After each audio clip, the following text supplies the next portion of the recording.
Oremos. Querido Deus e eterno Pai que está nos céus, toda a honra e glória sejam dadas ao seu nome. O Senhor é um Deus bondoso e misericordioso para com os seus filhos e está conduzindo um povo para poder estar fortalecido, poder estar a refletir a sua imagem, para dar o alto clamor a um mundo que está completamente alienado da realidade, da verdade e da salvação.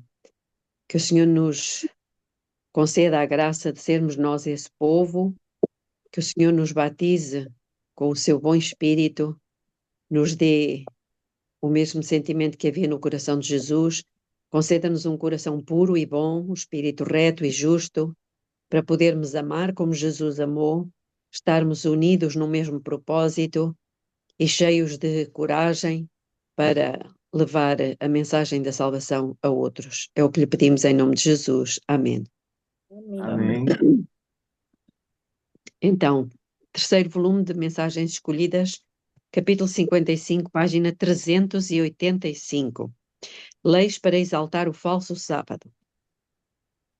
Devemos estar preparados e aguardando as ordens de Deus. Nações serão revolvidas até ao seu próprio centro. Será retirado o apoio dos que proclamam o único padrão de justiça de Deus, a única segura prova do caráter. E todos os que não se submeterem ao decreto dos concílios nacionais, obedecendo às leis nacionais para exaltar o sábado instituído pelo homem do pecado, em desconsideração ao santo dia de Deus, esses sentirão não somente o poder opressivo do papado, mas também do mundo protestante, a imagem da besta. Por isso é que é chamada a Grande Babilónia. Portanto, não será só a igreja papal, mas será também o mundo protestante. A grande questão que está tão próxima eliminará aqueles a quem Deus não designou. E ele terá um ministério puro, leal, santificado e preparado para a chuva serôdia. Então, aqui nesta frase nós temos algumas coisas importantes a salientar. A questão que está tão próxima é o decreto dominical. E diz que eliminará aqueles a quem Deus não designou. E ele terá um ministério puro. O que é um ministério? É uma liderança. Uma liderança. Ou seja, o decreto dominical vai expurgar a liderança que Deus não designou. Deus terá um ministério puro. Ou seja, líderes, pastores, anciãos, que são consagrados e cheios do Espírito Santo e despidos de justiça própria. Depois diz o ministério puro, leal e santificado. Portanto, o decreto dominical serve para quê? Como sacudidura para o povo de Deus, para o Israel espiritual. E depois diz, essas pessoas estarão preparadas para a chuva serôdia. O que quer dizer que a chuva serôdia será após o decreto dominical. Conseguem perceber aqui a sequência? Uhum. Não será antes. Então, Deus traz uma sacudidura ao povo de Deus. Essa sacudidura é provocada pelo decreto dominical. O decreto dominical vai fazer com que cada um mostre aquilo que realmente é. Se ama realmente a Deus de todo o coração. E ontem eu estava a ler, como eu vos disse, o livro O Reino que Abalou o Mundo. E é muito interessante, mas mesmo muito interessante, irmãos, o que lá diz. É um livro excepcional. Nunca tinha lido um livro daquela natureza. E diz-nos lá como é que era a igreja no princípio. E eu até gostava de ler um bocadinho. Eu ontem disse-vos isto, não sei se os irmãos estão dispostos a fazermos aqui um um breve desvio, como eu tenho o hábito de fazer, Pode porque é fazer para assim, mim. O é livro, que o nada, livro, o livro é de Ellen White? não é de Ellen White, eu nem sequer conheço o autor. A publicadora é a Literatura Monte Sião do Brasil. Ah, eu não conheço. Quem tem o livro também daqui do nosso grupo é a Glorinha, Eu não também é, tenho, Glorinha? Belinha. Ah, é? Tenho. Eu comprei no sebo.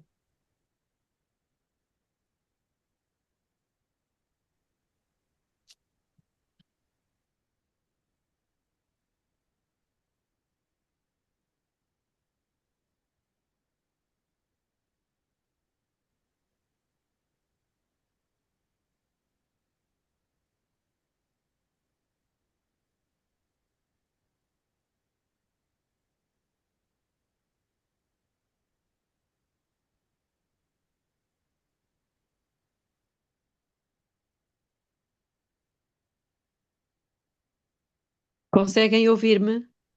Agora Agora sim. Pois, é que eu recebi uma chamada. Pronto, então a Geórgia também tem um livro, não sei se já leu, se não. o meu nome mesmo, velhinha. Olha, é este: O Reino que Alvoroçou o Mundo. Digo-vos que é muito, muito bom. É mesmo muito bom. Eu nunca tinha lido um livro desta natureza assim. Estou a gostar imenso. Então, fala aqui de algumas coisas, e entre elas, a maneira como a Igreja. Isto tem a ver com o reino, não é? Um reino, o reino de Deus, não é? Mas que a maior parte, digo-vos, a maior parte dos cristãos nem sequer sabe o que é isto. Pensam que sabem, mas não sabem. Eu não sabia. Algumas coisas, claro. Então, gostava de vos ler apenas aqui algumas coisas.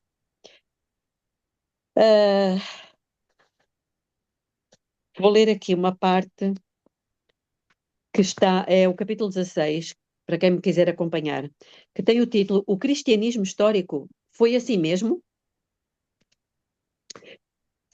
E então diz-nos aqui o seguinte: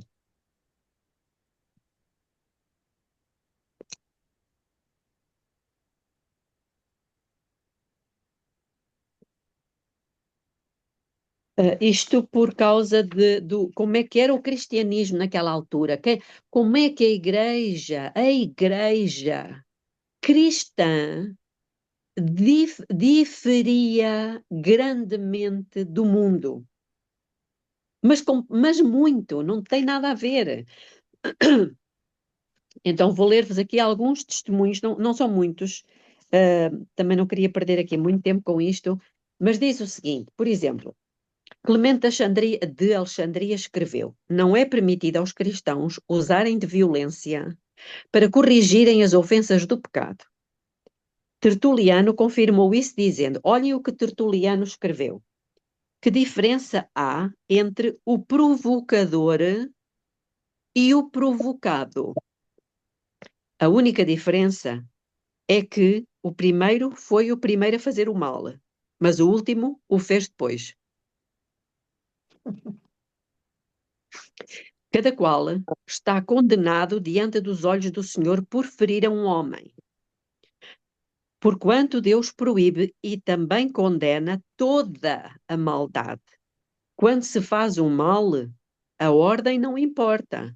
O mandamento é absoluto. Não se paga mal com mal. E Tertuliano escreve ainda: O Senhor salvará a seu povo nesse dia como as ovelhas. Ninguém dá o nome de ovelhas aos que caem no combate com as armas na mão, ou aos que são, como?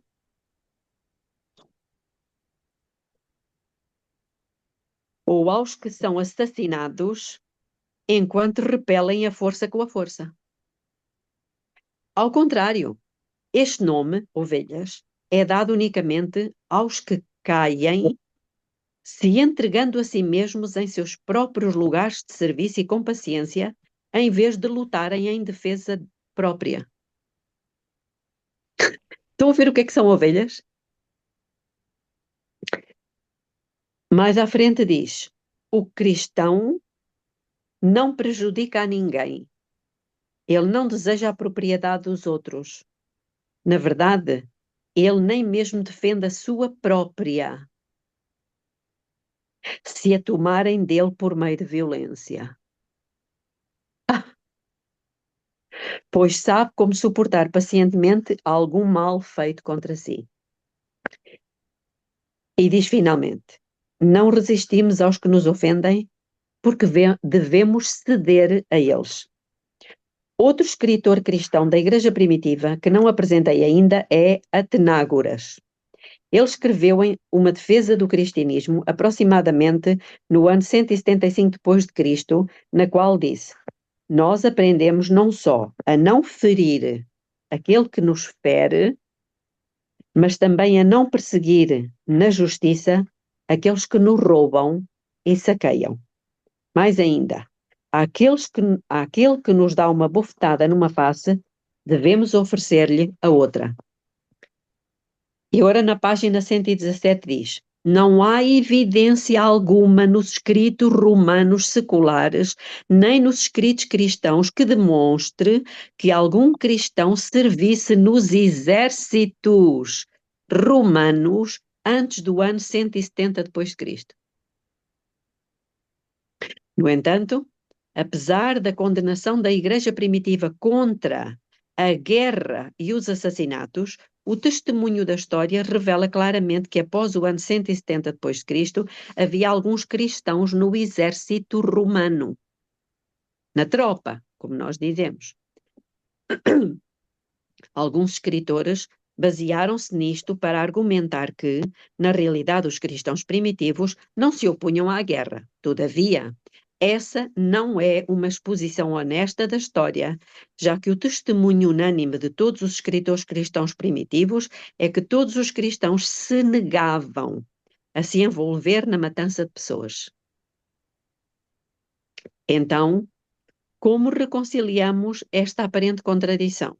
O trabalho de um cristão primitivo, intitulado A Tradição Apostólica, compilado por Hipólito por volta do ano 200 depois de Cristo, esclarece o assunto, ao descrever como a Igreja devia tratar os candidatos para o batismo. Então vejam como é que eram os candidatos para o batismo. Hipólito afirma, entre aspas, deve-se ensinar a um soldado da autoridade civil que não mate os homens e que se negue a fazê-lo, caso isso lhe seja ordenado, e também se negue a prestar juramento. Se ele não estiver disposto a cumprir com isso, deve-se recusar-lhe o batismo. É igual à Igreja de hoje, não é? Igualzinha. Um comandante militar ou um juiz da corte que estiver ativo tem que renunciar ou ser recusado. A Igreja Cristã não admitia isto. Se um candidato ou um crente procurar ser soldado, terá que ser recusado por ter desprezado a Deus. Parece que a partir do ano 170, a política geral da Igreja era que, se um soldado se convertesse a Cristo, ele não tinha que abandonar o exército para ser batizado. No entanto, tinha que concordar em nunca usar a espada nem prestar juramento. Mas se um civil cristão entrasse voluntariamente no exército, ou se um soldado exonerado voltasse ao exército por vontade própria, essa pessoa era excomungada da Igreja. Até o século IV, inclusive, essa ainda era a posição geral da Igreja.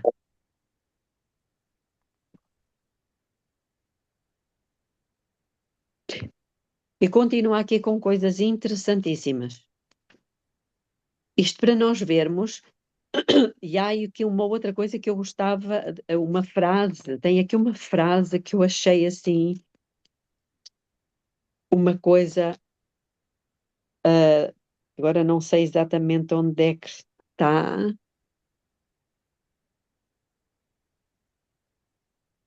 mas eu depois logo vos digo o que é realmente fazer parte do reino de Deus. Por não pertencer a esse reino, o reino de Deus costuma entrar em conflito com os reinos do mundo. Tal como Pedro e os apóstolos, os cristãos primitivos se negavam a violar qualquer um dos mandamentos de Jesus, inclusive quando César o exigia. Orígenes escreveu: e se a lei da natureza, ou seja, a lei de Deus, manda que se faça o que se opõe. A pergunta é: e se a lei da natureza, ou seja, a lei de Deus, manda que se faça o que se opõe à lei escrita? Até a própria lógica nos diz que nos despeçamos do código escrito e que nos entreguemos ao nosso legislador, Deus. A realidade é esta: mesmo que para cumpri-la seja necessário enfrentarmos perigos, inúmeras provas e até a morte e a desonra. Quando os homens nos mandam agir contra a lei de Deus e contra a justiça, nenhuma ameaça ou castigo que nos sobrevenha deve dissuadir-nos, porquanto preferimos os mandamentos de Deus aos mandamentos do homem.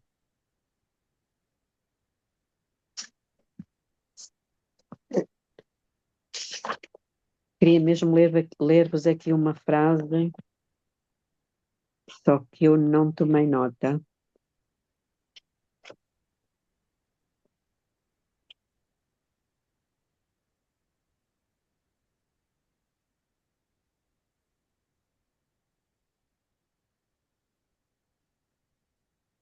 Ok. Então, isto para nós percebermos como a Igreja se tornou diferente, a Igreja cristã, quão parecida com o mundo. Mas eu não resisto a ler aqui ainda uma coisinha que ele fala aqui e que eu achei, realmente fiquei a pensar nisto. É o capítulo 15. Será que alguém já viveu assim na vida real? Então tem aqui duas coisas muito interessantes.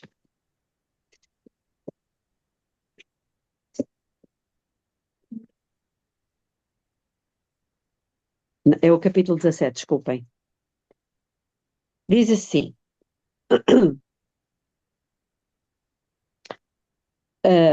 talvez seja, portanto, porque ele está a dizer aqui algumas coisas e depois diz: não venha com essa, agora você está passando dos limites.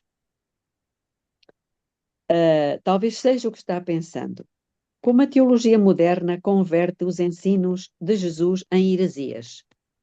Estão a perceber como é que a teologia moderna converte os ensinos de Jesus em heresias? Bem, o que aconteceria se eu entrasse hoje na maioria das igrejas que afirmam ser bíblicas e pregasse isto? Os pecados que você comete a cada dia não lhe serão perdoados se você não perdoar os pecados das outras pessoas. Mateus 6,15. É o que lá diz. Só por esta pequenina frase, imaginem quantas pessoas dentro da igreja cristã ficavam logo fora. Conhecem alguém que não perdoa os pecados dos outros?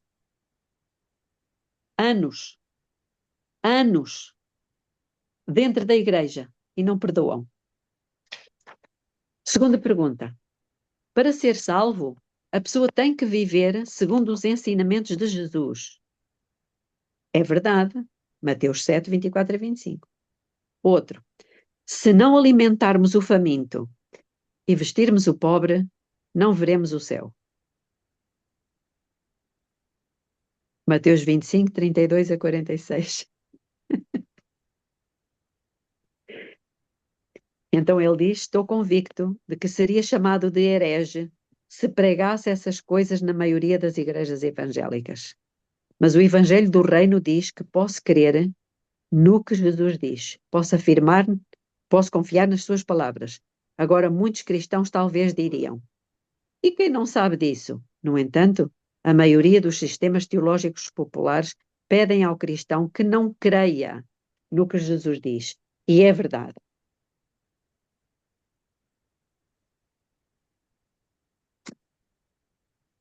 Então ele dá aqui 3 provas de fé. Mas não vou falar mais sobre isto.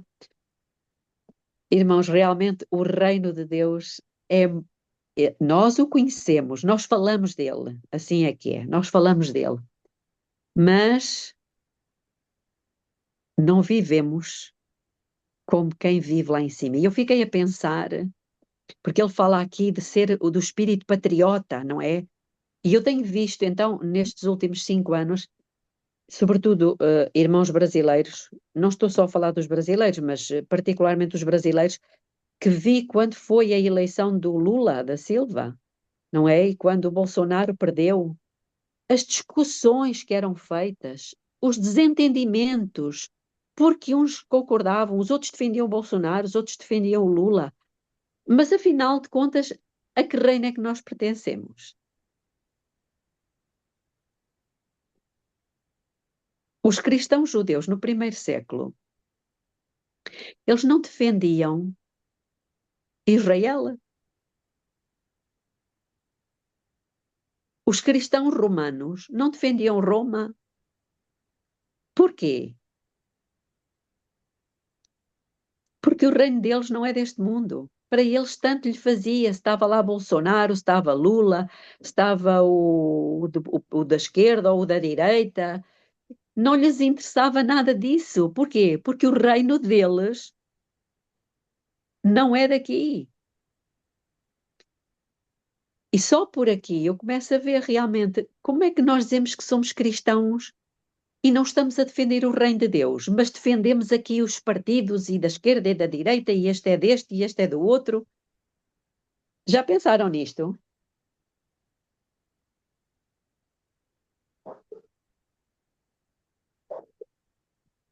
Estão todos zangados comigo. Uma igreja fraca. Não, portanto, por aqui nós vemos que nós não estamos com a mente no reino de Deus. Nós estamos a lutar pelo que está aqui. Completamente diferente, irmãos. Bom, mas então Deus diz aqui que vai ter um ministério puro. E é verdade. O decreto dominical vai sacudir, não é o mundo. Para o mundo tanto faz se é sábado, se é domingo. A sacudidura é para o adventista. E aí sim vão ficar aqueles que verdadeiramente sabem o que é que lhes vai acontecer, sabem os riscos que correm, as dificuldades que vão enfrentar, mas mesmo assim permanecem ficar. E é sobre esses que vai cair a chuva serôdia. Belinha, vai ter os de fora também, que vão entrar. Esses vão entrar depois de os adventistas terem sido sacudidos, cheios da chuva serôdia, e começam a dar o alto clamor. Amém. Aí sim, aí muita coisa vai acontecer. Aí muita gente vai se entregar. Aí sim. Uma nova vida está procedendo das instrumentalidades satânicas para operar com um poder que até agora não percebemos. E não irá o novo poder do alto tomar posse do povo de Deus? Estão a ver? Em breve teremos de lutar com os poderes da terra. E temos toda a razão para temer que a falsidade obtenha o domínio. Recomendamos no nome do Senhor que nossas igrejas encarem esta luta em seu verdadeiro aspecto. É uma luta entre o cristianismo do Antigo e do Novo Testamento e o cristianismo das tradições humanas e fábulas corruptas, ou seja, do cristianismo mundano. Essa disputa decidirá se o evangelho genuíno terá a preponderância em nossa nação ou se o papado dos séculos passados receberá a destra da comunhão do protestantismo e se esse poder prevalecerá para restringir a liberdade religiosa. A mensagem precisa ser difundida por toda a parte, para que aqueles que brincaram imperceptivelmente com o papado, não sabendo o que estavam fazendo, possam ouvir.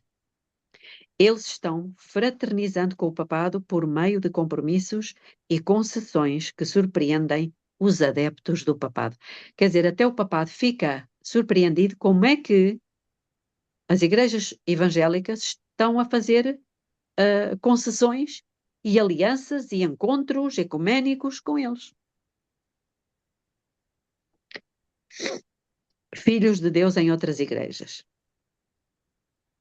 Até agora, estamos a entender, estamos todos muito caladinhos, muito escondidinhos. Tranquilo.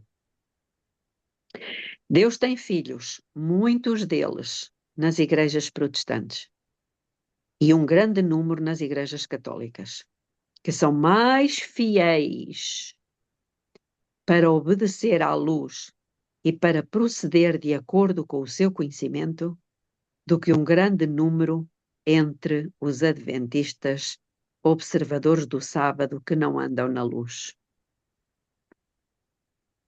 Que tristeza.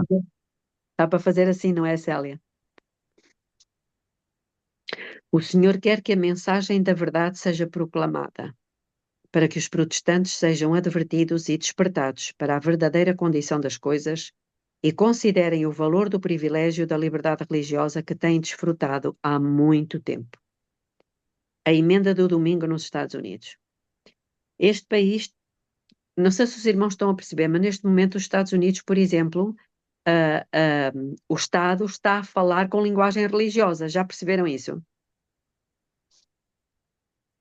O Estado está a falar com linguagem religiosa, usando as escrituras. O Estado. Atenção. Este país tem sido o lar dos oprimidos. Uma coisa que eu gostava de vos fazer pensar. Eu não sei se sabem, mas a palavra sábado, ela praticamente é igual em quase todas as línguas. Sábado, Sabbath em inglês, sabá em francês, sábado, sábato. É muito parecida. Já repararam que se tirarem o S do sábado e deixarem 3 letras e tirarem o final, o que é que fica?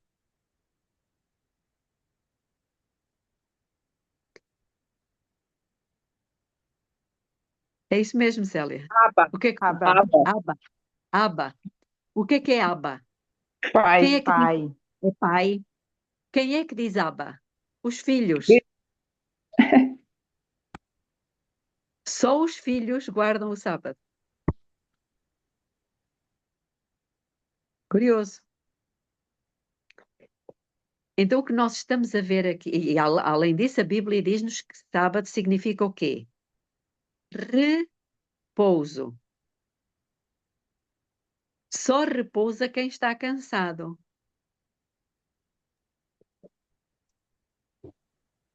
Jesus disse: vinde a mim os que estão cansados.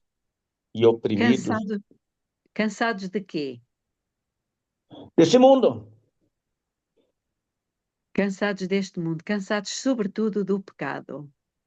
Então, o sábado é um dia para aqueles que estão cansados do pecado repousarem em quem? No Abba. Amém. Repousarem no Abba. Interessante. Este país tem sido o lar dos oprimidos e testemunho da liberdade de consciência e o grande centro da luz bíblica. Deus enviou mensageiros, até Jones, por exemplo, que estudaram as suas Bíblias para descobrir o que é verdade e examinaram os movimentos dos que estão desempenhando sua parte no cumprimento da profecia, produzindo a emenda religiosa que está invalidando a lei de Deus, dando assim ascendência ao homem do pecado. E não se erguerá nenhuma voz de advertência direta, a fim de despertar as igrejas para o seu perigo? Deixaremos correr o barco e que Satanás tenha a vitória sem nenhum protesto, de maneira alguma.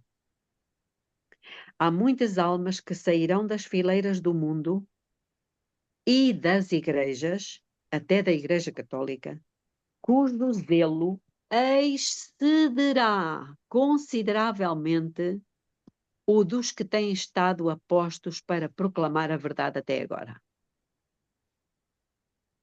Que tristeza! Eu tenho ouvido, como ainda ouvi esta semana, de pessoas que eram evangélicas, eram extremamente ativas, fervorosas, não havia ninguém que passasse por elas que não ouvisse elas falar de Jesus. E que quando entraram na Igreja Adventista perderam isso. Há anos. Não é triste? Vinham a arder, mas batizaram-se e a água apagou o fogo. Ô, Belinha, Sim. eu fiz esse comentário esses dias ali, à noite, quando a gente se reúne para orar. Eu tenho visto muito disso, assim, ó, que, Senhor, assim, a misericórdia de nós, que temos toda a verdade, e não temos esse amor, esse fervor, essa coisa que queima no coração de querer falar, de orar, de querer estar horas, a Senhor, uma oração, assim, ó, é uma coisa que chega a constranger de vergonha diante Uhum, dele, assim, ó. A única coisa que falta para alguns que eu estou vendo, só falta o conhecimento do selo de Deus. uhum. Eu passo vergonha quando Exatamente. vejo. Por isso, Ellen White diz, aqui exatamente nas mensagens escolhidas, volume 1, ela diz que a maior e a mais urgente de todas as nossas necessidades é o reavivamento da verdadeira piedade. Essa piedade, esse amor, esse fogo que consome, não é?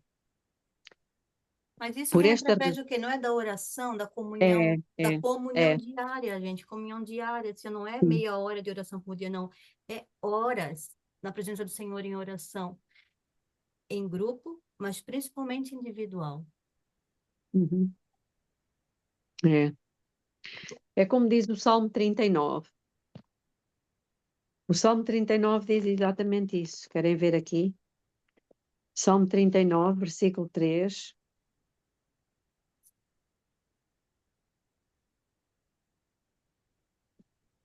Alguém quer ler? 39, verso 3.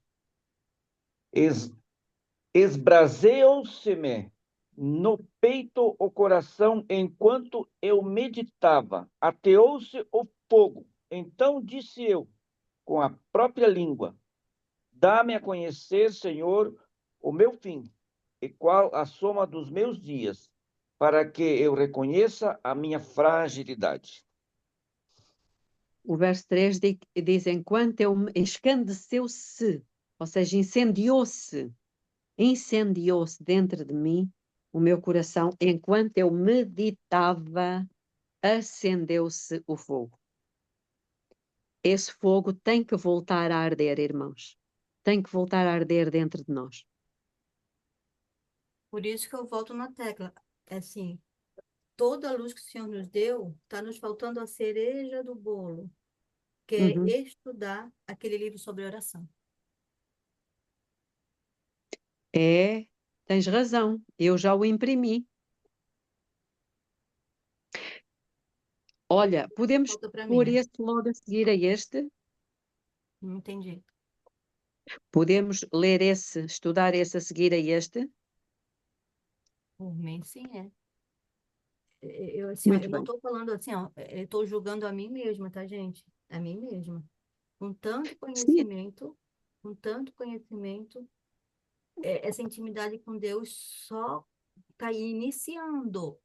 E iniciando agora por causa da oração diária e constante e horas horas, porque só assim o meu eu morre, só assim vem o poder do alto, que é Cristo em mim, só assim o eu fica morto para conseguir, para ter essas frases, esses parágrafos que tu leu ali do livro, o reino que abraçou o mundo, que a ovelha não abre a boca, a ovelha... É só assim, porque senão o eu vai estar vivo. É isso mesmo, é isso. Mas o Senhor está-nos a conduzir para lá exatamente. Então, por Esse esta razão, livro, esse livro Oração é o livro da irmã White? Ou Isso. não? Ah, tá. Obrigada. é este livro aqui, é este. Ok, Belinha, obrigada.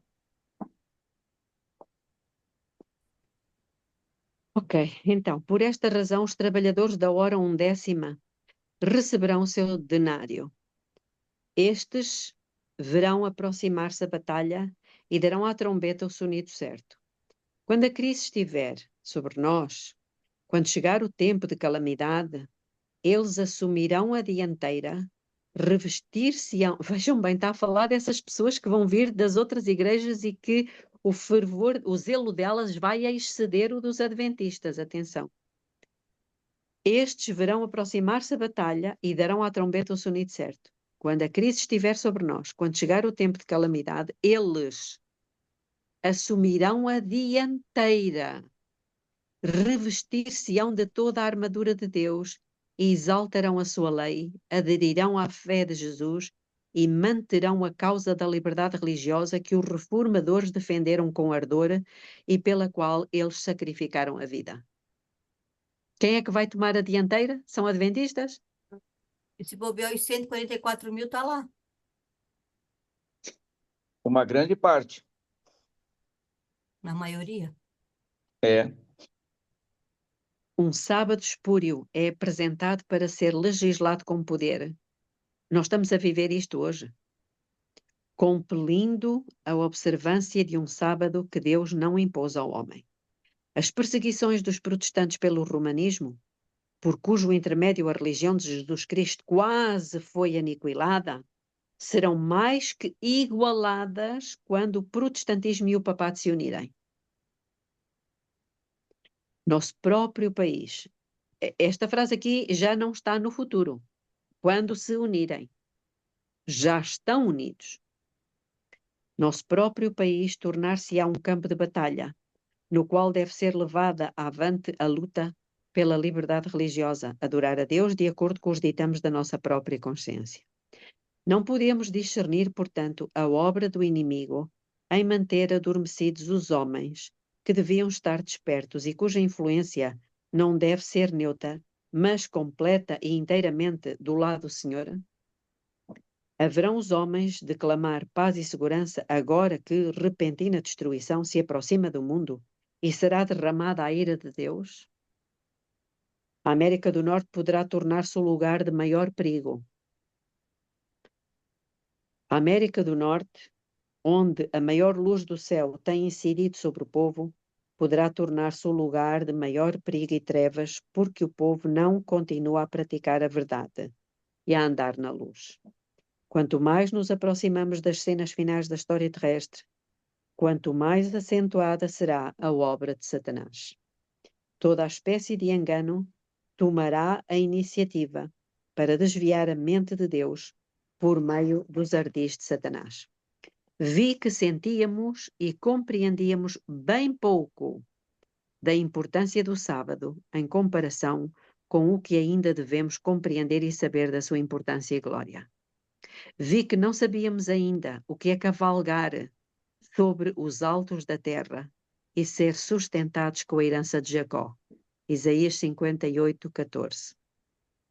Mas quando vier o refrigério e a chuva serôdia pela presença do Senhor e a glória do seu poder, saberemos o que é ser sustentado com a herança de Jacó e cavalgar sobre os altos da terra. Então veremos mais da importância e glória do sábado.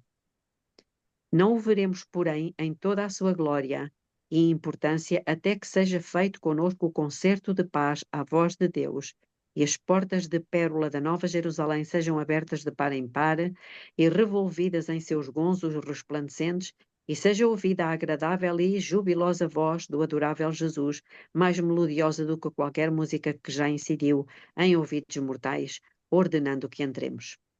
Precisamos tomar, isto agora é mesmo muito importante, precisamos tomar a firme posição de que não reverenciaremos o primeiro dia da semana como o sábado, pois ele não é não é o dia que foi abençoado e santificado por Jeová, e reverenciando o domingo nós nos colocaríamos ao lado do grande enganador. O conflito, por causa do sábado, exporá o assunto ao povo e será concedida uma oportunidade, concordo perfeitamente, uma oportunidade para que sejam apresentadas as reivindicações do sábado genuíno. Mas, irmãos, esta decisão tem que ser tomada hoje, não é naquela altura. Os jovens hebreus Sadraque, Mesaque e Abdenego disseram ao rei, olha, não precisamos responder-te sobre esse assunto, nós já tomamos a decisão. Não foi naquela altura em que eles foram obrigados a curvar-se diante da estátua, não foi naquela altura que eles tomaram a decisão. Pois eles sabiam que a estátua estava sendo erguida. Eles sabiam, só não sabiam é que a ordem era para adorá-la. Ou seja, o que tinha sido proclamado era que era para a dedicação da estátua. E quando todos já estavam lá, então foi-lhes dito que se curvassem e adorassem a imagem. E foi É o aí... que vai acontecer agora. Exatamente. O povo Essa temente... agora vai ser o sábado, né? Sim. Sim. E nós já estamos a ver os sinais todos. A América, como governo civil, está a falar com palavras da Bíblia, usando argumentos bíblicos e já impondo o dia. Irmãos, vai ser hoje. De hoje ao pôr do sol, até amanhã ao pôr do sol, o sábado do 7º dia para os judeus. Depois, o sábado, segundo eles dizem, do 1º dia para os cristãos. Nós estamos a ver isso acontecer, passo a passo, mês após mês. O povo temente a Deus e que guarda os mandamentos deve ser diligente não somente na oração, Geórgia, mas também na ação. E isto levará a verdade aos que nunca a ouviram. Quando for invalidada a lei de Deus e a apostasia se tornar um pecado nacional, o Senhor agirá em favor do seu povo. A angustiosa situação deles será a sua oportunidade. A sua de Deus. Ele manifestará o seu poder em prol da sua igreja. Glória a Deus.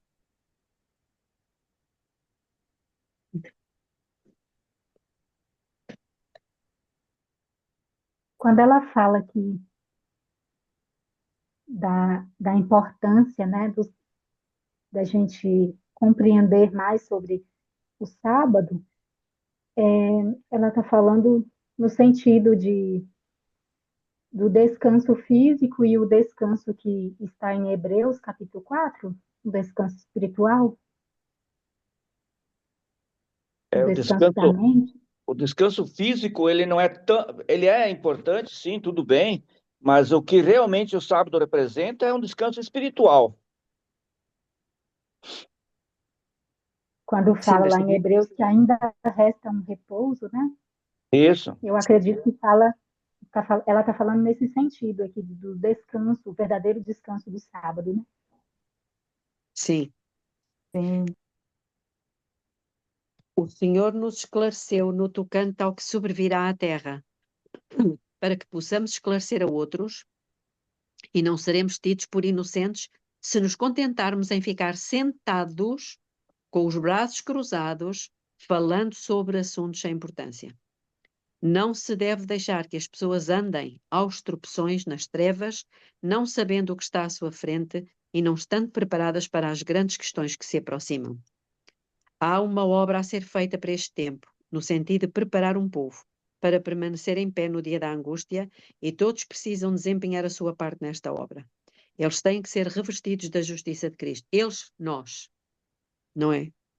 E ser tão fortalecidos pela verdade que os embustes de Satanás não sejam aceitos por eles, como manifestações genuínas do poder de Deus. É um tempo solene para o povo de Deus. Mas se eles permanecerem bem perto do lado ensanguentado de Jesus, ele será a sua defesa. Louvado seja Deus. Amém. Abrirá caminho para que a mensagem de luz chegue aos grandes homens e a autores e legisladores. Eles terão oportunidades com as quais não sonham agora. Eles terão oportunidades com as quais não sonhais agora.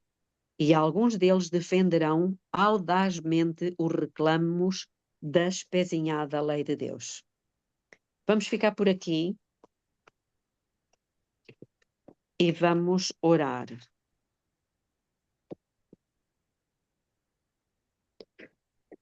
Oremos.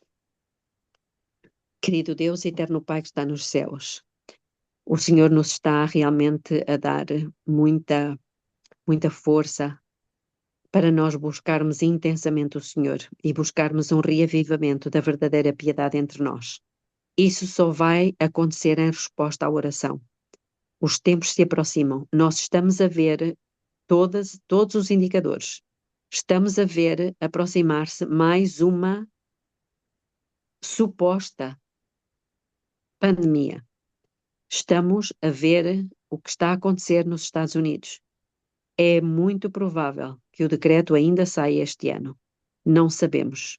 Mas também o que nos deve preocupar e que nos deve fazer tremer e temer é a nossa verdadeira condição espiritual. Estamos nós decididos a entregar a nossa vida ao Senhor, se for essa a sua vontade? Estamos nós disponíveis para deixar tudo pelo reino de Cristo? Tudo. Casa, carro, bens, tudo? Senhor, há muito apego ainda às coisas materiais. Há muito apego aos bens financeiros, aos prazeres. Há muito apego. Pai querido, isso é o que nos deve fazer temer. Que o nosso coração esteja dividido entre o amor ao Senhor e o amor a outras coisas ou a outras pessoas.